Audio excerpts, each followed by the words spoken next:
في حاجات كتيرة قوي بالنسبة للتضخيم وبناء العضلات محدش بيقولك عليها. يعني مثلا في مكملات معينة ممكن تسبب سقوط الشعر. معظم الناس ما تعرفش ان انت لما تريح من الجيم شوية ممكن يساعدك ان انت تبني عضلات احسن من ان انت تقعد تتمرن كل شوية من غير راحة. وان انت تشرب قهوة كتير قوي او تاخد بري ورك او كتير قوي قبل التمرين بيخلي الافكتيف بتاعه او ان هو يشتغل كويس قليل قوي. دي من الحاجات القليلة قوي اللي الناس محدش بيقولك عليها. بس انا النهارده عايز اكلمك في نقط كتير محدش بيقولك عليها عشان تبني عضلات، ولما تيجي ان انت تبني عضلات انت محتاج الحاجات الاوليه واللي بقت منتشره قوي دلوقتي ان انت خلاص ما ينفعش تبني عضلات من غير ما تاخد هرمونات. الفكره دي غلط جدا. بقيت حاجه شائعه جدا ان انت تبص على واحد جسمه طبيعي، يعني جسمه يكون مقسم شويه شكله عامل زي الفتنس موديل او حتى لعيب كوره، وتلاقي الناس كلها بتقول لك ده بياخد هرمونات. بقت حاجه طبيعيه قوي. الناس فاكره ان انت لازم تاخد هرمونات عشان تبني عضلات. الكلام ده غلط. ما تمشيش ورا الناس، لاني انت ممكن بسهوله، طبعا مش بسهوله بس اي حد لو مشي بنظام غذائي كويس وكل كويس واتمرن كويس يقدر يبني كميه عضلات كويس ويبقى مقسم وكل حاجه. انا عامل فيديو عن الشورتس بوري فيه مين الناس اللي عملت جسم كويس من غير هرمونات حتى من قبل ما يخترعوا الهرمونات دي. حاجه من الحاجات التانية اللي الناس مش هتقولك عليها ان الواي بروتين او المكملات الغذائيه اللي فيها بروتين مش احسن حاجه عشان تبني العضلات. بالعكس، الاكل الطبيعي اللي مليان اكل وبروتين كويس جدا زي البيض، اللحمه والفراخ والتونه احسن بكتير من الواي بروتين. في ناس كتير قوي صغيره لسه بادئه شيل الحديد وبتفكر تشتري ايه احسن مكمل واحسن واي بروتين عشان تبني عضلاتها. وعايز اقول لك هنا ما تركزش في الواي بروتين قوي. الواي بروتين دي حاجه بتستخدمها لو انت مش عارف تجيب البروتين بتاعك من الاكل. بس لو انت بتعرف تاكل كويس وتاكل اكل سليم وكويس احسن بكتير من الواي بروتين. فما تصرفش فلوس كتير على الواي بروتين وتفتكر ان ده هيبني لك عضلات اكبر. الحاجة التانية اللي محدش بيتكلم فيها قوي هي ان انت لما تيجي تبدأ تشيل حديد فاكرين ان انت مجرد ما تشيل حديد هتبدأ تبني عضلات.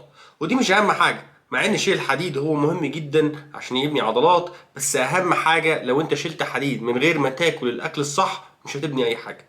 لازم تبقى بتاكل بروتين عالي عشان تبني عضلات. هديك مثل، لو انت عندك كل الاكويبمنت وعندك كل الحاجات اللي هتبني بيها عمارة بس ما عندكش عمال، هتعرف تبني العمارة ديت؟ لا. العمال دول عاملين زي البروتين بالظبط، لازم يبقى عندك بروتين عشان تبني الجسم بتاعك. فمهما كان عندك الامكانيات ومهما اتمرنت وشلت حديد لو ما اكلتش صح مش هتعرف تبني عضلات. في حاجة تانية قوي هتسمعها ان الكرياتين بيزود تساقط الشعر. مع ان الكلام ده فيه نوع من انواع من الصحة بس الكلام ده غلط. الكرياتين ممكن بطريقة خفيفة جدا يزود الدي اتش تي او الدايهيدروس تستوستيرون في الجسم اللي هو ريسبونسبل في سقوط الشعر. بس ده مش هيقع شعرك غير لو انت عندك الجيناتكس الاوليه ان شعرك يقع اساسا. وبعدين الكرياتين مش زي الهرمون، مش زي ما تاخد هرمون تستوستيرون ولا اي حاجه. ده بيزودها بحاجات ومعدلات بسيطه جدا مش هتاثر على شعرك. فانت لو انت خايف، لو عايز تاخد كرياتين عشان تبني العضلات وخايف ان انت شعرك يقع، ده مش هيحصل. وممكن شعرك يبدا يقع بحاجات بسيطه خفيفه جدا، ده لو انت جيناتيكلي عندك مشكله سقوط الشعر. لكن لو ما عندكش مفيش اي حاجه هتحصل خالص. ما تخافش من وقوع الشعر لما تاخد كرياتين. حاجه تانية غلط الناس فاكراها هي ان انت لما تروح الجيم لازم تشيل تقيل قوي والاوزان تبقى مليانه ومالي البار بكل الاوزان على قد ما تقدر عشان تعمل عضلات كبيره. طبعا انت محتاج توصل للفشل العضلي علشان تبني عضلات، بس مش معنى كده ان انت محتاج تحط اوزان كتيره قوي وتبدا يحصل لك اصابات. لا، انت لازم تعملها بطريقه ذكيه، وهي ان انت تشيل الوزن بطريقه محكمه وبالراحه وبتركيز علشان تقدر تحصل على الفشل العضلي وانت بتتمرن. مش لازم تملى اوزان كتير قوي.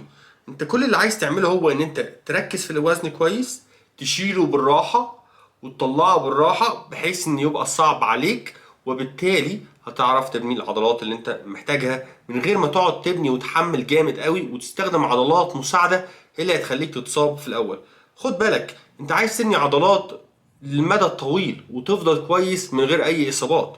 فحاول على قد ما تقدر تشيل اوزان وتحط ستريس على العضلة من غير ما تأذي نفسك بان انت تزود اوزان وخلاص وتعتل من غير اي اسلوب صح. اخر حاجة عايز اقولك عليها هي ان انت ممكن تاخد اسبوع كامل من غير تمرين، او ممكن تتمرن حاجات خفيفة جدا كده زي كارديو خفيف او تعوم او تعمل شوية حاجات اكتيفيتيز ملهاش علاقه بشيل الحديد. الاسبوع ده بس في ناس فاكره ان انت لو بطلت اسبوع هتخس كل عضلاتك، بالعكس. لما تتمرن 3 4 شهور او 5 شهور ورا بعض او 6 شهور ورا بعض وتعمل بروجرس عالي، عشان ما يحصلكش بلاتو او عشان ما توقفش في حاجه معينه واحده بس فقط، ممكن تاخد اسبوع راحه وتستشفى فيه كويس جدا. عضلاتك والنيرفس سيستم بتاعك هيحصل له ريكفري وهيستشفى، وبالتالي هتعرف تكمل وتعرف تعمل بروجرس وتتقدم في التمرين لما تيجي تلعب تاني. دي حاجات قليله حبيت اوضحها لك في الفيديو دوت، علشان لو انت لسه بادئ وعايز تبني عضلات لازم تفهمها عشان تعرف تمشي كويس وتوصل للمستوى اللي انت